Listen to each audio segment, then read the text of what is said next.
Wajah Rama langsung berubah menjadi pucat pasi. Jantungnya berdetak cepat. Tanpa pikir panjang, Rama berdiri dan berlari sekencang-kencangnya keluar dari kamar mandi. Dirinya sudah tidak memperdulikan lagi bahwa resleting celananya belum terpasang dengan benar.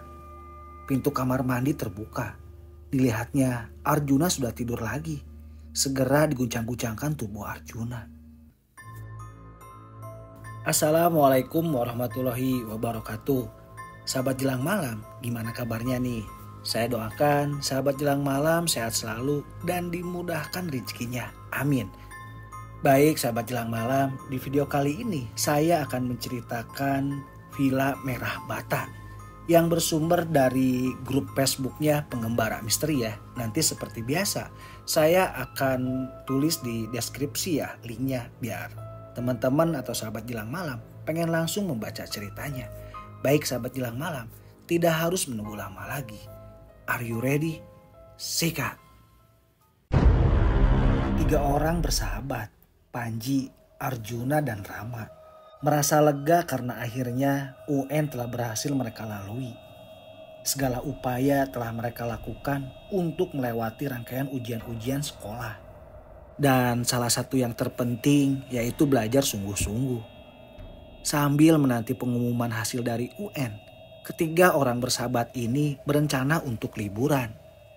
Sore itu mereka bertemu di rumah Arjuna, sebuah rumah yang megah, mewah untuk mematangkan rencana liburannya. Bagaimana kalau kita pergi naik gunung? Panji menyampaikan idenya dengan penuh semangat. Rama yang sedang duduk santai bersandar di sofa dekat Panji langsung menyahut. Ah malas, sahutnya sambil tetap duduk bersandar dan tetap memainkan handphonenya. Sesaat kemudian Rama berhenti mengutak-ngatik handphonenya. Lalu ia menegakkan duduknya. Gua ingin liburan santai yang gak pakai capek-capek. Lanjut Rama. Gimana kalau kita pergi berlibur ke Bali? Tanya Panji asal bunyi sambil merebahkan tubuhnya di atas sofa empuk yang berada di dalam kamar Arjuna. Kamar itu luas dan terasa sejuk oleh pendingin ruangan. Apa? Emangnya ke Bali tiket pesawatnya bisa dibeli pakai daun? Pasti orang tua kita pun gak bakal mau mengeluarkan uang sebanyak itu. Protes Rama dan melihat Panji dengan wajah serius. Panji juga ikut melihat Rama, tapi raut wajahnya tampak agak berpikir. Dahinya sedikit berkerut. Seakan sedang berpikir menghitungkan jumlah biaya jika mereka harus ke Bali. Untuk biaya melanjutkan universitas saja, bokap gua benar-benar kerja keras. Lanjut Rama dan masih tetap sedikit mendengus dengan sebal. Panji tetap masih diam belum menyahut. Sepertinya ia terlihat kesulitan juga untuk menghitungkan biaya jika mereka harus ke Bali. Mendengar perdebatan kedua sahabat itu, akhirnya Arjuna yang sejak tadi dia bermain game PSP-nya mulai berbicara. Bagaimana kalau kita pergi ke villa gua di puncak? Arjuna menatap bergantian ke wajah kedua sahabatnya. Gua bisa minta izin sama nyokap bokap supaya kita bisa memakainya 2 hari. Villa itu memang sudah agak jarang kami datangi, tapi di sana ada Mang Puncung yang memeliharanya. Gimana, mau nggak? Tanya Arjuna meminta kepastian dari kedua sahabatnya. Ayolah, Panji menyambutnya dengan penuh semangat. Udah sumpek nih, lanjutnya. Rama yang nampak sudah agak ngantuk hanya menganggukkan kepalanya pelan. Ia setengah sadar. Akhirnya mereka sepakat akan berangkat di hari Kamis minggu depan. Hari yang ditunggu-tunggu oleh ketiga sahabat tersebut pun tiba. Cuaca pada hari Kamis tampak cerah, langit bersih, hingga warna birunya nampak sangat jelas. Sebuah mobil juga telah disiapkan untuk mengantarkan mereka ke tempat tujuan. Dengan riang, mereka pun berpamitan dan melanjutkan jadwal liburan tersebut. Sepanjang perjalanan, mereka terus bersandar gurau tanpa henti. Lalu lintas juga lancar tanpa hambatan, sehingga perjalanan mereka makin nyaman dan ceria. Sebelum matahari semakin tinggi, mereka telah tiba di sebuah gerbang pintu besi besar berwarna hitam. Suara klakson mobil mereka terdengar setelah Arjuna beberapa kali menekan tombol klakson. Tak lama kemudian, pintu gerbang besi berwarna hitam itu perlahan terbuka. Seorang laki-laki separuh baya tampak berusaha mendorong gerbang besi berwarna hitam itu sekuat tenaganya. Setelah gerbang terbuka, tampaklah sebuah bangunan megah berwarna merah bata.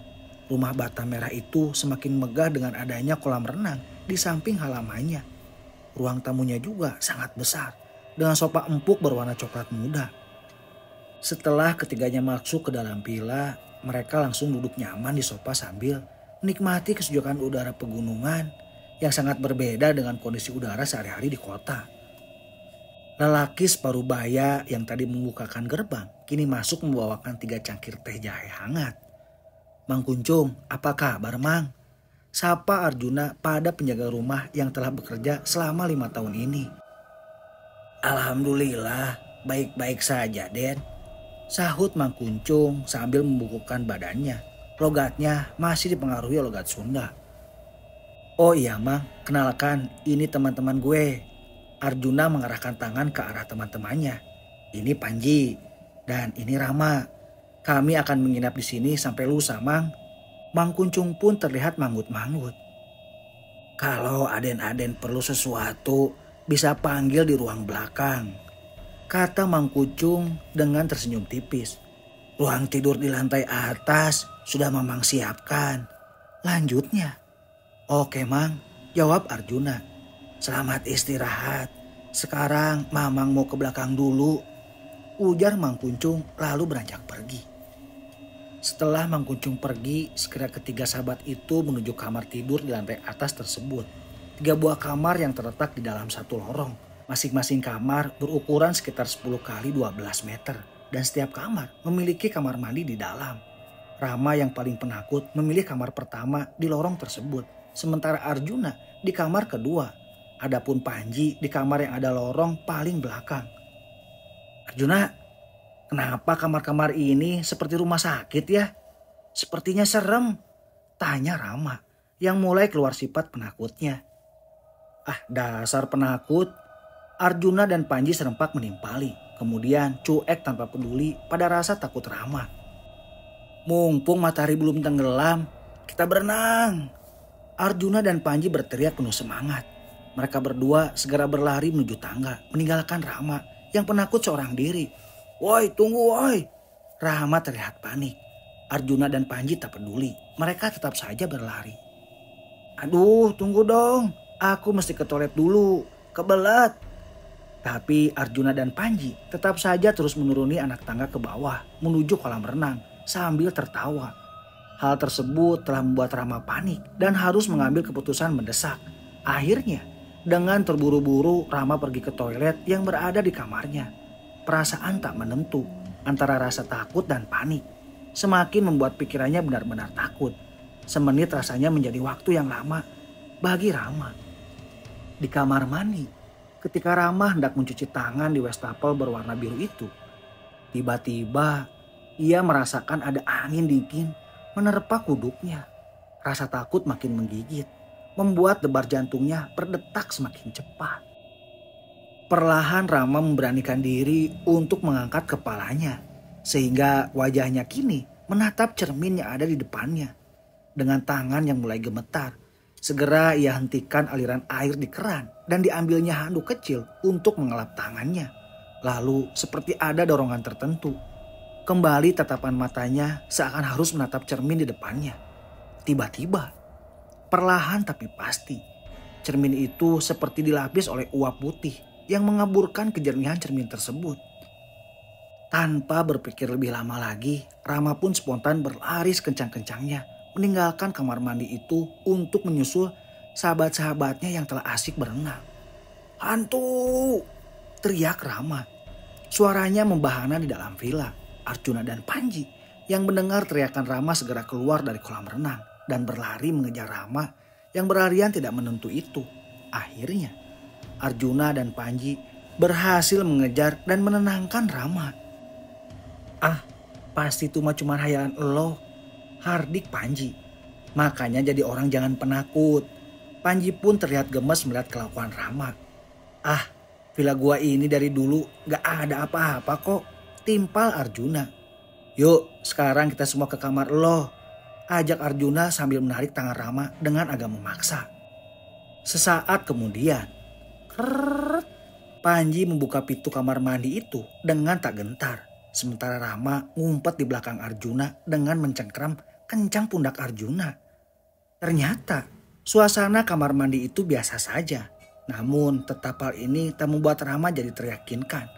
Panji dan Arjuna hanya bisa menghela napas panjang melihat sikap sahabatnya itu. Ada rasa sebal melihat sifat penakut Rama yang overdosis. Tapi ada rasa kasihan dan geli juga melihatnya. Please dong, gua beneran ngerasa ada yang aneh di kamar gua. Rama berusaha menggibah. Gua udah capek dan ngantuk. Gua sekarang mau tidur aja ah. Gak jadi renang.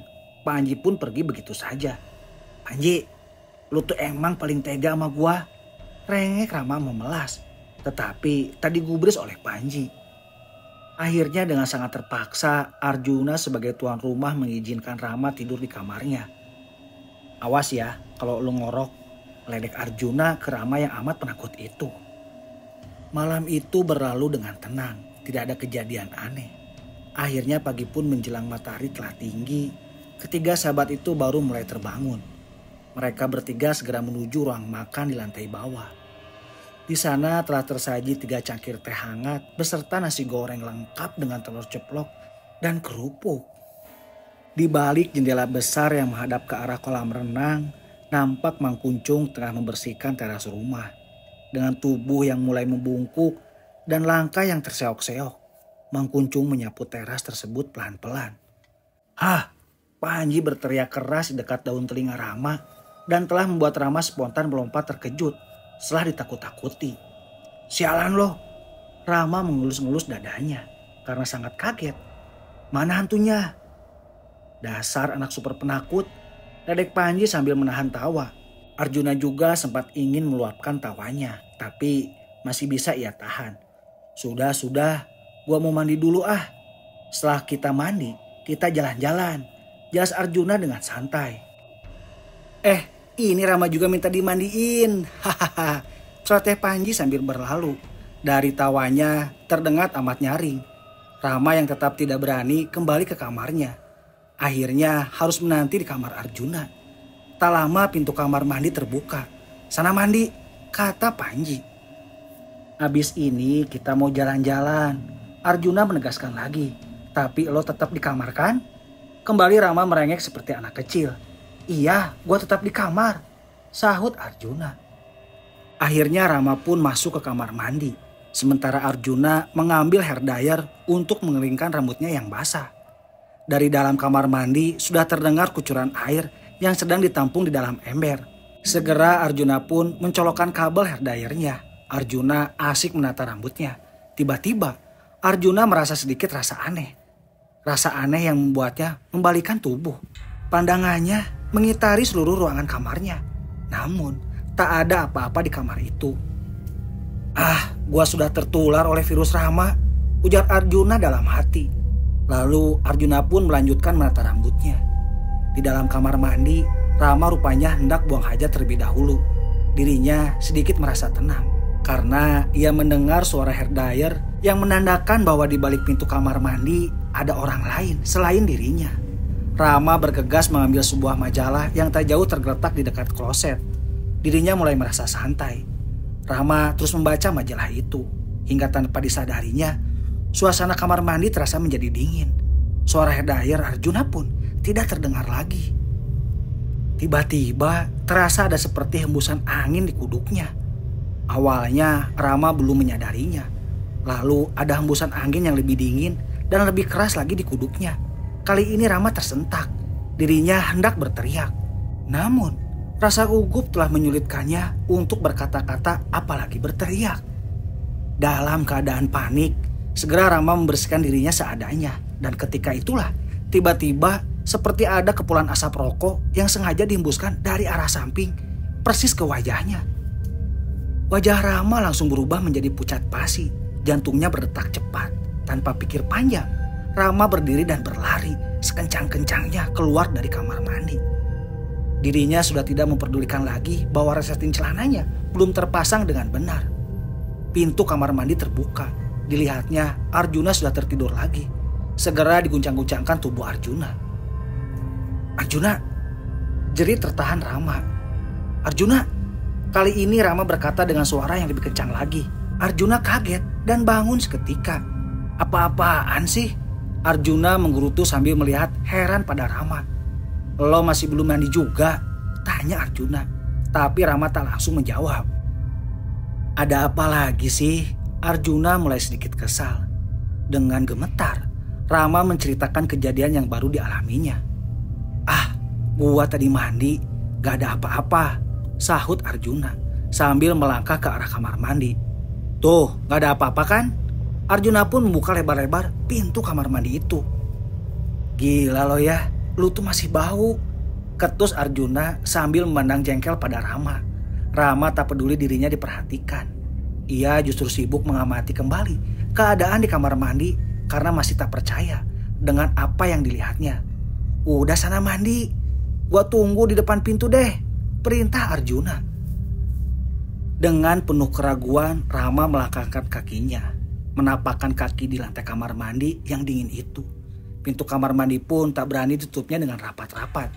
Guyuran demi guyuran air terdengar sangat terburu-buru. Akhirnya segalanya usai. Disambarnya handuk dan segera Rama mengenakan pakaiannya, lalu berhambur menuju pintu. Arjuna yang sedari tadi menunggu di luar kamar mandi menatap tajam ke arah Rama dan bertanya, "Gak ada apa-apa kan?" Tapi sumpah, tiba-tiba tadi ada asap yang seperti sengaja disemburkan ke wajah gue. Raut wajah Rama nampak sangat ketakutan, sehingga Arjuna tidak melanjutkan pembicaraan tersebut. Sementara itu, Panji yang tidak tahu apa-apa ternyata telah siap di ruangan tamu, menanti kedua sahabatnya. Akhirnya mereka bertiga berangkat menuju kebun teh yang hijau dan menyegarkan. Perjalanan menjelajah kebun teh benar-benar mereka nikmati. Menikmati indahnya pemandangan sambil makan jagung manis bakar yang segar. Dan menikmati aneka warung rakyat yang menyediakan aneka panganan asal daerah itu. Beberapa saat berlalu hingga tak terasa matahari telah bergeser menjelang sore hari. Akhirnya ketiga sahabat itu memutuskan kembali ke Villa Merah Bata. Setelah beristirahat sejenak di kamar, mereka kembali berkumpul di ruang keluarga yang luas, menikmati malam terakhir di Villa Merah Bata. Menu pisang manis yang digoreng dengan taburan keju dan kopi hangat telah tersaji dan menjadi panganan yang cocok untuk dinikmati sore itu. Barulah Arjuna menceritakan kepada Panji mengenai kejadian di kamar mandi pada pagi harinya. Ah, lu cuma terlalu tegang. Bisa jadi lu cuma berhalusinasi kan? Kata Panji sambil menepuk pundak Rama. Tapi ini benar, kepulan asap itu benar-benar disemburkan di wajah gue. Rama menjelaskan dengan suara yang kembali terdengar gemetar. Tapi sejak kita sampai, kenapa cuma lo aja yang diganggu oleh asap-asap itu? Panji tetap tak percaya. Gua dan Arjuna enggak kan? Senyum simpul Panji kali ini terlihat sangat menjengkelkan di mata Rama. Ah, sudahlah, gak usah dibahas. Rama pun merajuk. Mereka kembali menikmati hidangan yang tersaji. Tak lama kemudian malam menjelang. Masing-masing kini telah memasuki kamar tidurnya. Rama dan Arjuna tetap satu kamar, di kamar kedua yang berada di lorong itu. Sedangkan Panji tetap di kamar yang paling belakang. Panji memang gila. Rama terdengar gusar. Loh, kenapa? Tanya Arjuna dengan wajah bingung. Bukannya pindah ke kamar di depan lorong, tapi masih aja nekat di kamar yang paling belakang itu. Ih, serem. Lanjut Rama. Ngaco lu, ketus Arjuna. Keluarga gua itu udah dari dulu menempati villa ini, tapi gak ada kejadian apa-apa tahu. Jangan gosip ah. Ayo tidur. Arjuna kesal. Rama diam saja. Kalau berisik, lu pindah sana ya ke kamar depan. Arjuna setengah ngeledek pada Rama. Tanpa panjang lebar lagi, Rama dan Arjuna pun terlelap dalam mimpi. Sementara Panji kali ini agak kesulitan memejamkan mata. Hingga pukul 24.00, dirinya belum juga bisa tertidur. Setelah berjuang melelapkan dirinya untuk bisa tertidur, akhirnya matanya mulai terasa berat, makin berat, dan akhirnya tertidur. Panji berusaha menarik selimutnya karena dirinya merasakan dingin yang sangat menggigit. Namun, selimut itu terasa tak kunjung berhasil ditariknya. Hingga akhirnya Panji membukakan matanya. Tubuhnya tiba-tiba menjadi dingin dan kaku, sulit digerakkan. Serasa ada suatu beban yang menindihnya. Matanya nanar, menatap ke arah daun pintu kamarnya. Rasa kantuknya kini telah lenyap, berganti dengan sebuah perasaan takut yang luar biasa. Di daun pintu itu telah berdiri seseorang dengan mengenakan baju putih dan sebuah sarung diselempangkan di pundaknya. Sebuah kopiah tua bertengger di atas kepala orang itu. Ia menatap dengan tatapan yang dingin dan amat menakutkan. Wajah laki-laki itu amat pucat. Ia hanya berdiri kaku tak bergerak. Namun menatap dengan sorot mata yang amat sulit dilupakan seumur hidup Panji. Panji mengerjap-kerjapkan kedua matanya untuk memastikan bahwa dirinya sedang tidak bermimpi. Perlahan kesadarannya makin pulih. Maka Panji makin meronta-ronta. Namun dirinya tak sanggup melawan sebuah energi yang sepertinya menindih tubuhnya. Mulutnya berusaha berteriak. Namun tidak ada suara yang bisa dikeluarkan dari kerongkongannya. Akhirnya Panji hanya sanggup memejamkan kedua bola matanya sambil memanjatkan doa pada Tuhan. Dengan sisa-sisa keberanian yang tertinggal, Panji berusaha membuka matanya. Ia kembali mencoba melirik ke arah sudut daun pintu, di mana makhluk tadi berdiri kaku. Dilihatnya, makhluk itu bergerak perlahan menuju arah pintu. Barulah disadari oleh Panji bahwa makhluk itu tak berkaki. Keringat dingin makin membanjiri seluruh tubuh, kening dan kedua telapak tangannya. Takutannya kini memuncak sudah. Panji kembali meronta-ronta. Desa napasnya kian tak menentu. Namun tetap saja dirinya tak mampu bergerak dan tidak ada suara yang sanggup keluar dari kerongkongannya. Sementara itu, di kamar lain, Arjuna dan Rama terbangun dan kebingungan karena mendengar suara lengguh-lengguhan, suara yang mirip Panji. Suara itu makin lama makin tak beraturan. Arjuna menatap arah jam dinding di kamar. Arah jarum jam menunjukkan ke angka 4.30. Sudah menjelang waktu subuh. Arjuna, lo denger gak? Tanya Rama penasaran dan sedikit takut. Iya, gua denger, sahut Arjuna penasaran. Gua mau lihat. Arjuna segera berhambur keluar kamar. Woi, tunggu. Rama segera menyusul. Setelah mereka berdua bertatapan satu sama lain, Arjuna dan Rama mendorong pintu kamar Panji. Mereka melihat sahabatnya tengah meronta-ronta tidak jelas penyebabnya. Mata Panji tetap tertutup, tapi tubuhnya berkeringat sebesar biji kacang. Mulutnya seperti mengucap sesuatu yang mirip seperti orang yang tengah mengarang. Tubuh Panji segera diguncang-guncangkan oleh Arjuna sambil berkata, "Bangun, Panji, Panji bangun!" teriak Arjuna. Lalu tampaklah Panji mulai membuka matanya. Tubuhnya gemetar dahsyat. Matanya langsung mengarah ke arah daun pintu. Arjuna dan Rama mengikuti arah mata Panji dengan penuh keheranan. Ada apa? Tanya Arjuna. Lo lihat nggak makhluk yang tadi berdiri di sana? Tanya Panji panik. Enggak, di sana nggak ada apa-apa. Hampir bersamaan Arjuna dan Rama menyahut. Mungkin tadi lo cuma mimpi buruk. Arjuna berusaha menenangkan hati Panji. Udah azan tuh, yuk sholat. Ajak Arjuna lebih lanjut. Seusai sholat, ketika sahabat itu berkumpul di ruang keluarga, Panji terlihat lebih diam daripada biasanya. Pikirannya melayang. Dirinya masih bertanya-tanya, apakah benar kejadian yang baru dialaminya? Atau kejadian yang baru dialaminya hanya sekedar mimpi buruk semata? Sungguh masih ada rasa penasaran di dalam hatinya.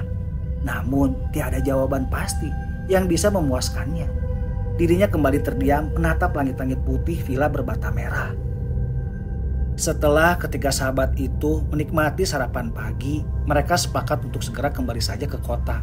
Mereka pun berkemas dan berpamitan pada Mang Kuncung. Hati-hati di jalan ya, Den. Demikian salam perpisahan lirih yang diucapkan Mang Kuncung. Ketika mobil Arjuna telah jauh dari pandangan Mang Kuncung, ia segera menutup pintu gerbang besi besar berwarna hitam itu. Dirinya berjalan dengan tubuh bungkuknya menuju kamarnya yang berada di bagian paling belakang villa. Sesampainya di kamar itu, segera saja Mang Kuncung membuka sebuah lemari kecil. Dari dalam lemari kecil itu dikeluarkannya beberapa barang amat janggal untuk dipakai oleh seseorang pada umumnya. Asap dupa pun dinyalakan. Suasana makin mistis. Setelah aroma dupa tercium dari mulut Mang Kuncung, terdengar bahasa yang aneh. Mata Mang Kuncung pun terpejam. Suara-suara yang keluar dari mulut Mang Kuncung makin keras dan membuat suasana mistis itu berubah menjadi suasana yang mulai menakutkan. Tiba-tiba mata Mang Kuncung terbuka dan ada sesuatu yang berubah. Sorot mata tua Mang Kuncung kini berubah menjadi sorot mata sosok yang sempat dilihat oleh Panji, yaitu sorot mata yang dingin dan menakutkan. Ya, ternyata Mang Kuncung yang telah menua dan berjalan bungkuk itu adalah seseorang yang sedang mempelajari sebuah ilmu hitam, dan villa ini dirasakannya cocok sebagai tempat bersembunyi. Oleh karena itu, dirinya akan berusaha mengusir semua tamu yang hendak menginap. Karena kini dirinya lah sang penguasa villa berbata merah itu, termasuk mengusir pemilik aslinya.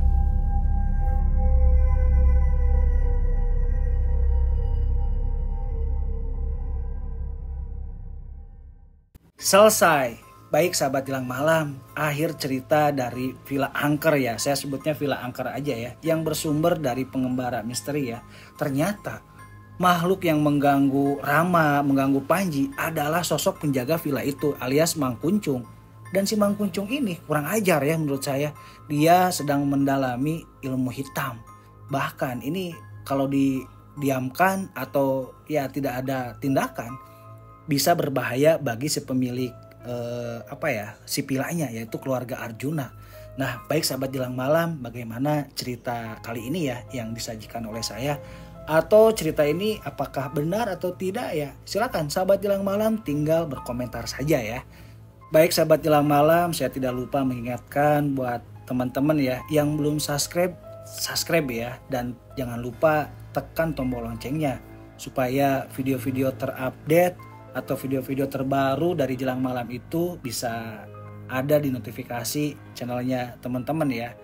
Baik, dan tidak lupa juga ketika ada ucapan saya yang tidak mengenakan, ada intonasi yang kurang baik, mohon dimaafkan. Baik sahabat Jelang Malam, tak bosan-bosan ya. Kalau misalkan sahabat Jelang Malam punya cerita, tinggal kirim WA aja atau misalkan email boleh, karena saya selalu tulis WA di deskripsi ya. Baik sahabat Jelang Malam, sekian dulu dari saya.